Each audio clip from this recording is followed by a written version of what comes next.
Anirudh, you are talking about being raised in the dharmic way of life. So, what does your day look like? Essentially, what happens is like what we say, at least when it comes to Yoga Sutras, they say that it's the Brahma Muhurta. If your Brahma Muhurta is good, if it's positive, the entire day will be positive for you. So what I try to do is the the the starting of the day should be the best so that the momentum carries on and it makes you productive throughout the day. So what I try to do is the at least the first part of the day is to cushion the mind and the body. So what I begin with different asanas of yoga, and first what I try to do is try to do those asanas which sort of refresh your mind, and then I do those asanas which refresh the body, and then you are in a perfect state to absorb the day. So that is what I try to do. As soon as I get up, what I do is I sit in a dark room and I practice Tratakam, which is an ancient yogic technique which helps you to be stay focused throughout the day. What you have to do is you have to sit in a dark room. You have to place your agnya, which is the your third eye, according to the Kundalini Yoga, your third eye here, which is the center of the forehead. You need to focus there, and then you need to put your eyeballs onto the tip of the flame. The flame, as the flame wavers, only your vision should follow the flame. You shouldn't nod your head. So you should sit, and the candle flame should be at the same level as your level of your sight. And then you need to sit like that for say 10 minutes, take a break, and then you in three sets like that. And then when you come out of the room, it's a whole different world. It's like, waking up to a new day again after you get up from sleep. Your mind is completely refreshed, it's light, and it's ready for the day. Because when you get up from sleep, the mind still needs to, it takes time to become active and to help you participate in your daily activities. So this is a nice way to throw your baggage from previous day and get ready for the next day. And then, as Excellent. you know, we would have slept in different postures. And if your body has to be in the right shape and for the activities of the new day, you need to get them right, and you can do 3 4 asanas. Just 3 4 asanas is enough to get you ready. And then if suppose if you give your best time of the day for your mind and body, the entire day will be perfect. This is what Great, I try to great. do. And That's an excellent practice. One question I want to ask both of you at this point is: did you ever have any missionary or an evangelist, a lay evangelist from your class or in your office approach you with the gospel message? Right. So, not in my class. I was, I think, a bit fortunate with that. But definitely, I was chased a couple of times on the streets with, a young girl, especially. This happened with me at least twice, with a young girl just chasing me and trying to tell me about it. And I was very, very fortunate by then. I realized that, how to actually give it back. The first time I couldn't, the second time I just folded my hands and I very politely said that I'm very proud being a Hindu, so I don't really need it. And she was taken aback for a moment, and she really didn't know how to react. She thought of chasing me again, but I think she then dropped the idea. But this is something that's happened even to my mother. There was this lady on the train who befriended her, and while she used to travel to her office, and after establishing a good friendship, one fine day she decided to, or probably even earlier, she started to stalk my mother. And one fine day, she landed at the doorsteps of our home. Now, this is a story that was, of course, that happened, just right before my birth. So this is something that my parents always narrate to me. But considering the fact that I belonged, like my granddad was a commissioner, So it was a police colony. So it didn't really work well for her. She couldn't manage, and we managed to kind of, my mother and my granddad managed to, uh, show her the way out, telling that, this is not something that we are in need of. We are not going to.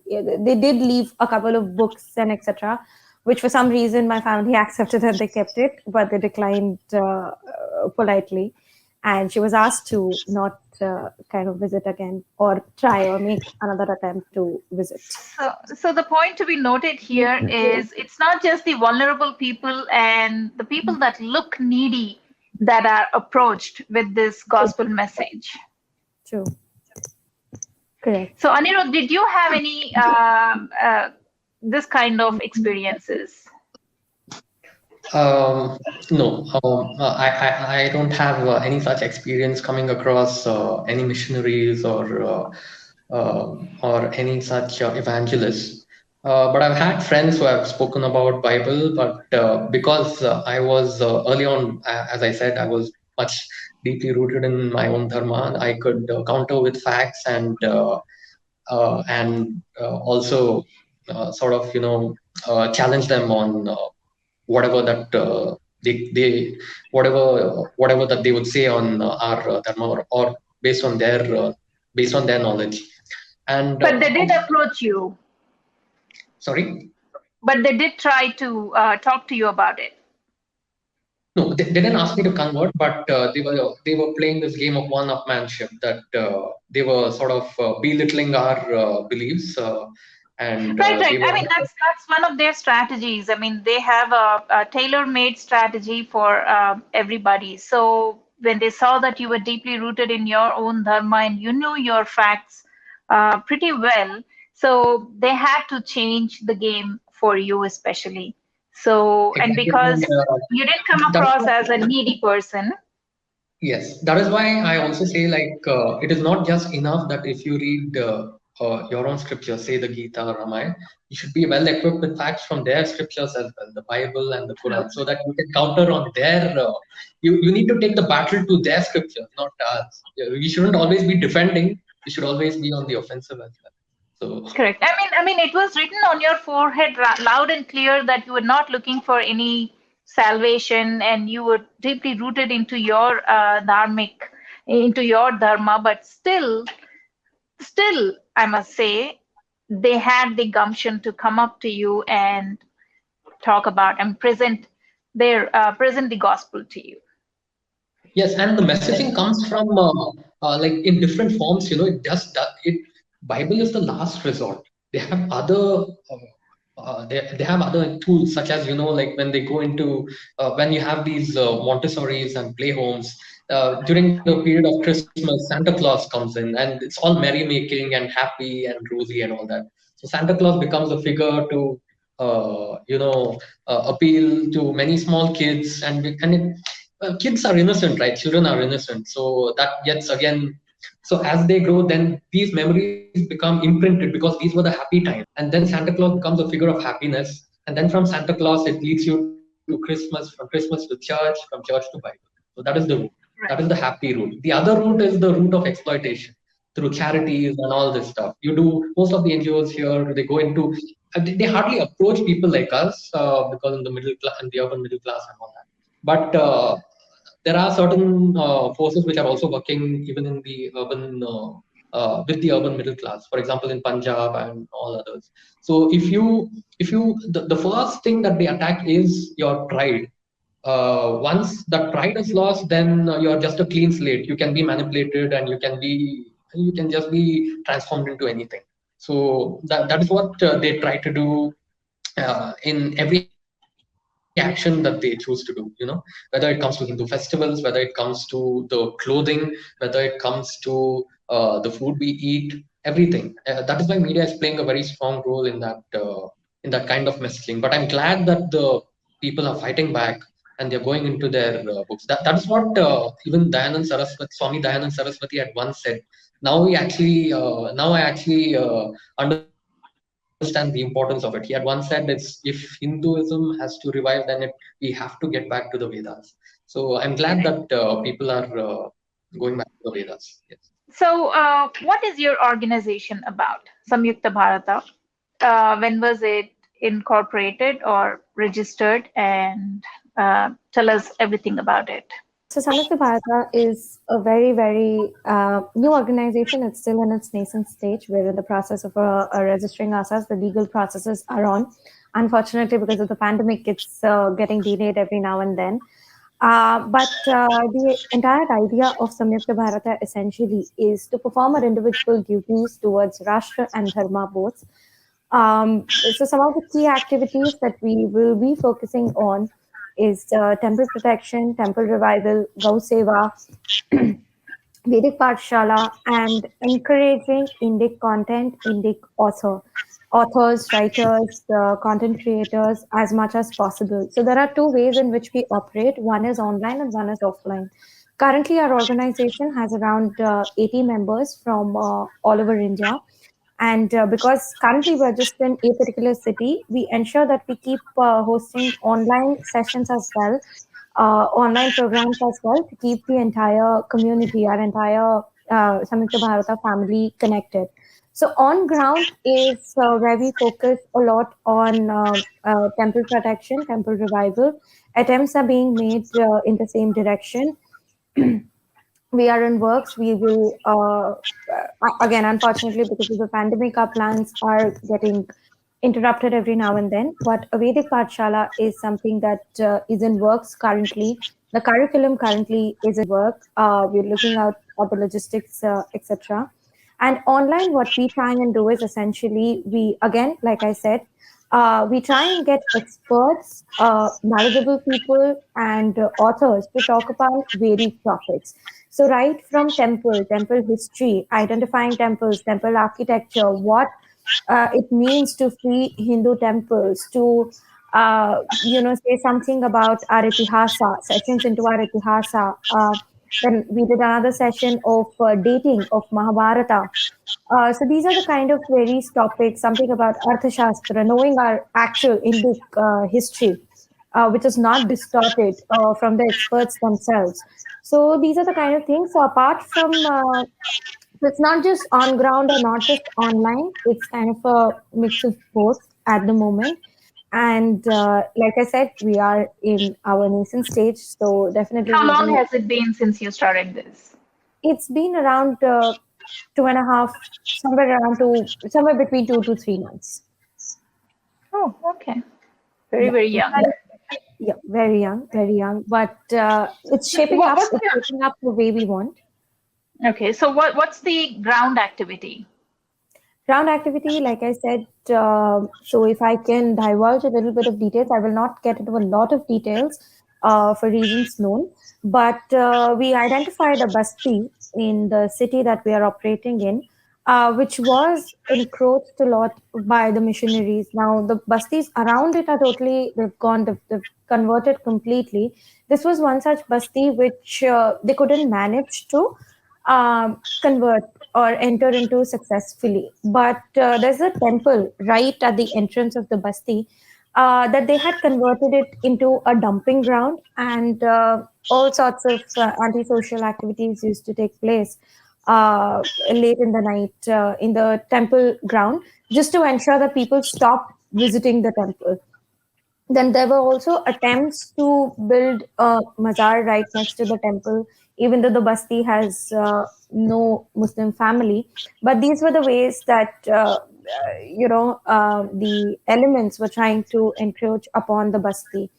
So we got to know of it because of our members, again, a coordinated effort. We got to know of it. We went, we did a recce, we understood, we met a lot of them from the Basti. We tried to understand the situation and what's happening with the temple. And also, RSS was involved, and this was picked up very seriously by them as well. So, in coordination, we took up the work of reviving the temple.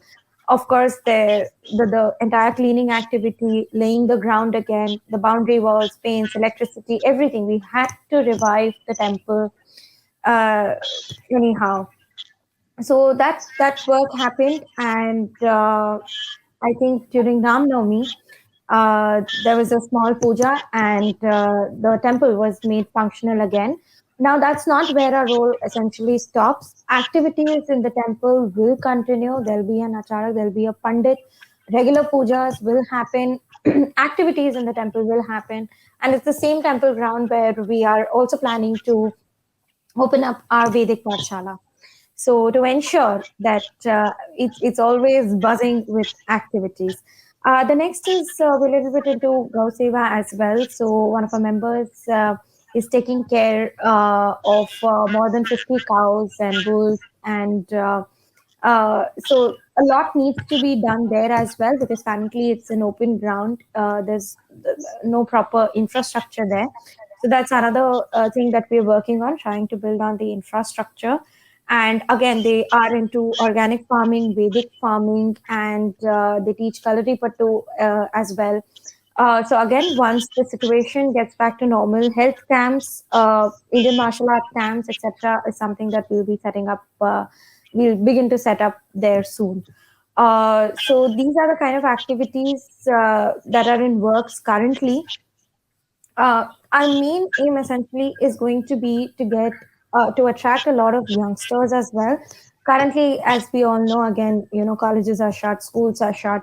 We can't be approaching them, and of course, to approach them first, we need to build our own credibility as an organization. So currently, we are laying a strong foundation basis which we can then start approaching a lot of youth to kind of invite them to become a part of the Samyukta Bharata family. So, at the core, how many people are there? You said across the country you have about 80 people, 80 members. Correct. So, more importantly, more important than the number is the age group. What is the age group of your core membership, the executive committee? Correct. So currently, we are 3 to 4 of us who are involved in the day-to-day on-ground activities, and all of us are 30 below. We are all in the range of 25 to 30, all 4 of us. And all of you have university education. It's very fascinating that even so we have memberships right from an 18-year-old to a 65, 68-year-old. Which is extremely, extremely fascinating. And especially from the younger crowds. I mean, there's this 19-year-old who messages us and who's constantly, he is on top of everything that we're doing. And he keeps messaging me that, Didi, he's not in the city that we operate, but he keeps messaging that I want to contribute, I want to become a part of the core team, and I want to do something. What is it that I can do? So it is absolutely wonderful when we receive such messages, especially from 18, 19-year-olds. So we just come with a campaign. So now it's not a full-fledged campaign as of now, but it is just an idea that we wanted to put into the people's mind, which is like Ek Rupaye Ki Seva. Now the idea is that even if we set aside 1 rupee per day for seva, and there's enough of us to take this sankalpa, the corpus fund that we'll end up collecting for all the dharmic activities that we need to do will be more than enough to sustain our ecosystem and our activities. So we had just launched it on our social media platform just to kind of get a sense of how people are reacting to it, etc. And there was this member who actually donated 1 rupee that particular day the moment he came across that post. So the idea was to kind of keep it aside, set it aside, and when there's enough at the end of the month or the year or something like that, they could pass it on to us. But he just came across and he wanted to do his bit, and he did that, which was absolutely wonderful. Yeah, and he was a child. He was a child. Yeah. What was his age? I think he was around like 15, 16 or something. Okay, that's very impressive. So I see that you're doing a lot of ground activity. It's not as easy as simple as sitting in front of a camera and producing content. Groundwork is a whole different ball game and needs a lot of funds. So that makes me ask you, what is the source of your funding? So what we would like to talk about is funding should also bring value to our purpose and to our organization. And whatever money that comes into the organization as revenue needs to find its worth. So what we are trying to do is we are finding a mechanism or working on a mechanism that adds value to our dharma, which finds its worth in the market. So what we are going to do is we are going to convert all our knowledge of content, knowledge of products that come out of our dharmic understanding into products in the market. For example, one of our members is into Ayurvedic entrepreneurship. So she is studying different scriptures like Charaka Samhita and different samhitas, which has substantial knowledge on home remedies, Ayurveda, and body care, based on natural sources, all natural. And she's converting all her knowledge and her family knowledge, which hasn't been documented, into recipes for for such products and products itself. Now we are going to take this into the market and we are going to sell. This product serves two purposes. One is it brings income to the organization, and second is it also gives publicity and sort of it introduces people to what Ayurveda actually is and what all is available as remedies in Ayurveda. That is one thing. And there are many such products that we are exploring. That is one thing. Second is we have a Gaushala in Kerala, and we are also in the process of preparing different products based on the cow products. Dairy. Cow cow-based ghee and natural ghee and cow dung cakes, panchagavya, and all different things. So we are looking at those products which can be monetized, which add value to our dharma as well as become the source of revenue for the organization. And the other thing is that we are looking at naturally is donations, and we are very transparent about that as well. And donations and networks with other organizations, such as we have teamed up with a few other gurukuls in the country who are producing already quite a substantial amount of knowledge content. For example, they are also exploring how board games from our Puranas can be used to bring back and revive certain parts of our culture. There are many different games based on that. So what we will be doing is we'll be working as partners with such organizations to make their products accessible to the market. So, and in that sense, we will share whatever kind of revenue that we can gain from our partnerships. So that is what we are looking at. Every source of revenue, we'll make sure that adheres to our dharma and adds more value in what we do. And it is not just about pursuit for financial sustainability and all that. As long as you're doing good work, I think sustainability will naturally come for the organization. Adding on to Anirudh's point is, like he very correctly said, it's going to be both. One is the additional revenue. Now, these are going to be our secondary sources of revenue. Primary essentially remains donations, because when you're looking at larger activities, like when you're looking at opening up a Vedic Pathshala or something like that, to get the right kind of teachers, the right kind of experts to collaborate, etc. We also intend to host our own Indic Literature Fest somewhere in December 2021 or January 2022. So for activities like these, definitely we will be relying heavily on direct donations. And for other secondary sources of revenue, continue to remain like how Anirudh mentioned, because they don't just add value to our organization, but even to everyone involved in kind of promoting our dharmic value and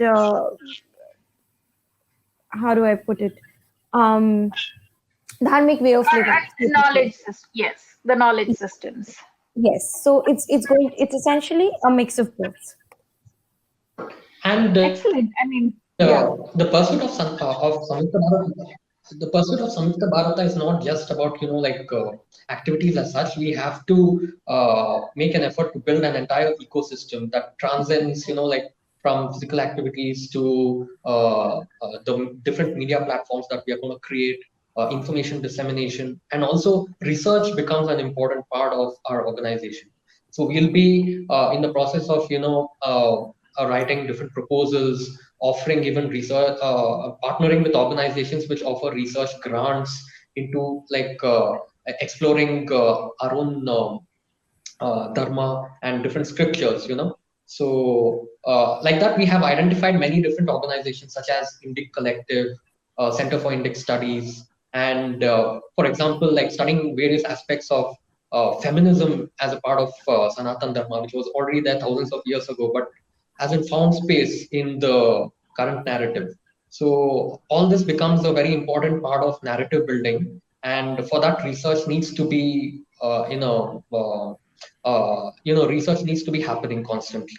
We cannot always depend on old facts and put them in, package them into different forms, but also new Correct. knowledge needs to keep coming in.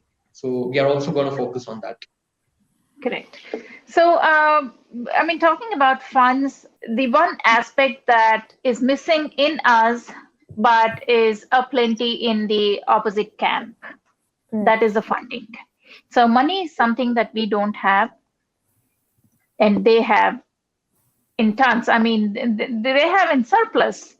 So, when we're talking about activities, there are so many people that are passionate about doing something, but they cannot because of lack of funding. True. So I like your revenue model. I like how you have put together some ideas for sustaining yourself.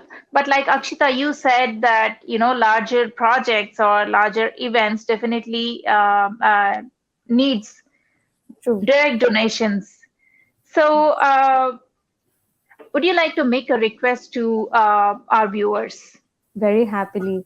So we already took you through a little bit about Samyukta Bharata. We gave you an insight on what Samyukta Bharata is, and definitely we are in the nascent stage, but the will, the intent is definitely there.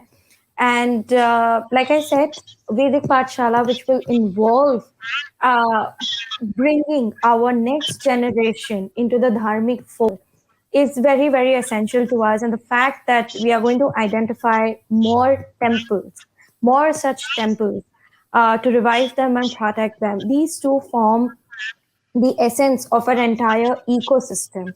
So for that, definitely we will be needing your help. We will be needing your seva, as we like to call it. So, in case you happen to like the idea of Samyukta Bharata or anything and everything that we're doing, to know more about Samyukta Bharata, you can visit our Twitter handle, same name, Samyukta Bharata, and you will stay updated. You will get to know a lot more about the activities that we have done up till now.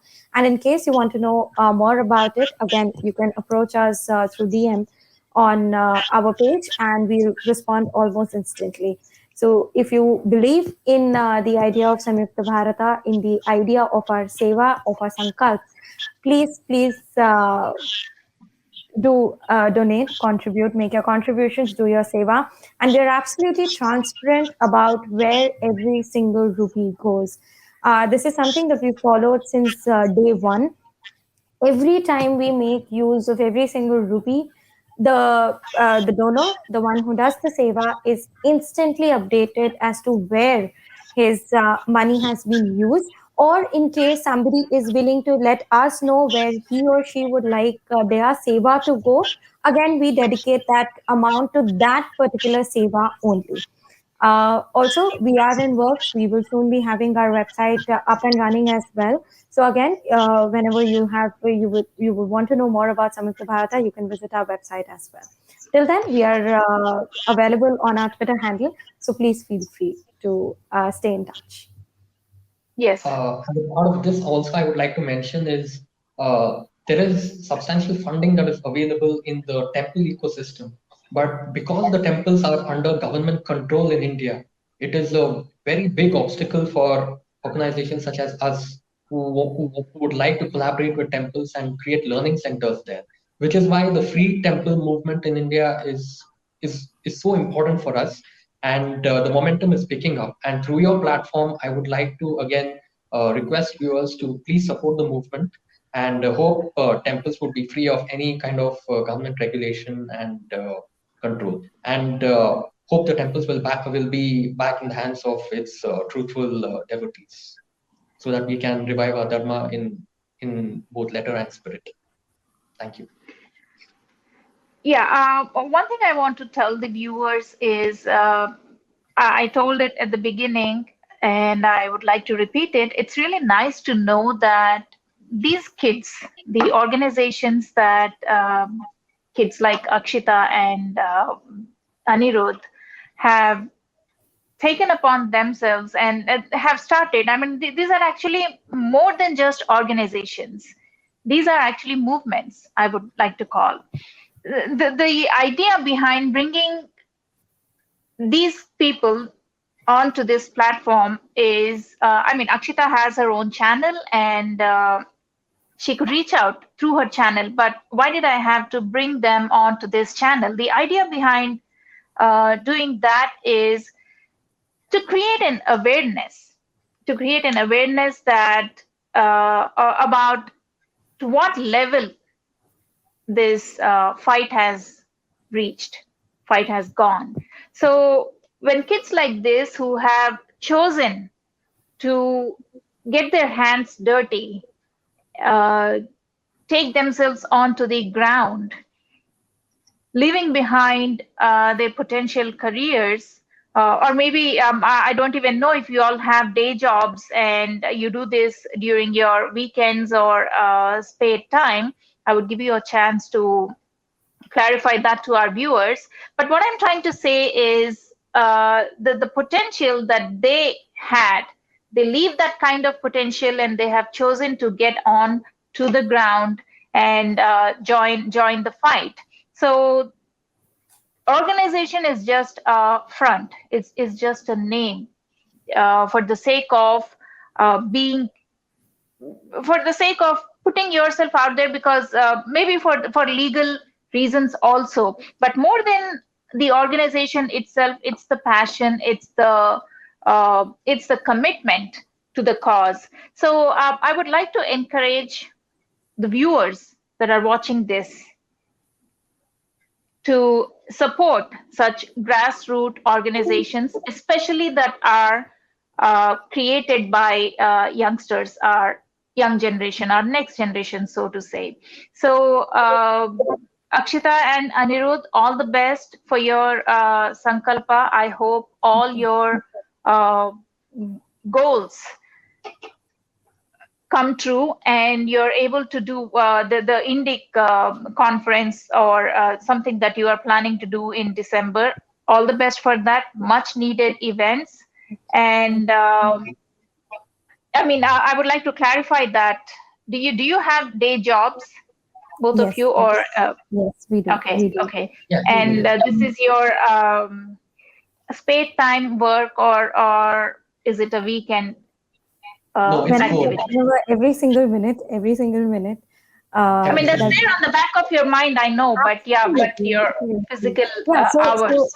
yeah, so physical hours for me, especially because I am in a shift-based career right now. So it's before and after, and also this is something that I'm trying to do with my channel as well, wherein I try and get experts to talk about anything and everything, current political and Indic. So it's all three for me right now. Even my work, I'm just very, very fortunate that I'm able to do it in the same direction. My work is also something that helps me contribute to my cause and to my purpose. So all three of them are aligned. So technically, 24/7, I am just dedicated to the cause and purpose. Right. That's a great commitment. Same thing with you, Anirudh. No, Esther, mine is completely into research. So that is research in public policy, but that is my bread and butter. But my mind is always on dharma, which is the heart. So that is just to sustain. I mean, in the samsara, that in the material world. But what transcends above all this is the purpose of life. Is the purpose of my life, and that is committed towards our strengthening our dharma for ourselves as well as for the society. Okay, okay. So, links to all the related social media handles will be in the description below. And I would request the viewers to go visit their handles and look at the activity that these guys are doing. And if not anything, you could at least leave your best wishes on their handles and support them in any way you can. So thank you so much, Akshita and Anirudh, for joining us and for the brilliant work that you guys are doing. Thank you. And Thank you I for wish you giving us all the this best. opportunity. Thank you so Thank much. you so Thank you much for the for this opportunity. opportunity, Esther. Thank Absolutely. you so Yeah, much. it was an honor. Yeah. Thank Thank you you. for watching, viewers. I'll see you in another episode. Until then, namaste. Namaste.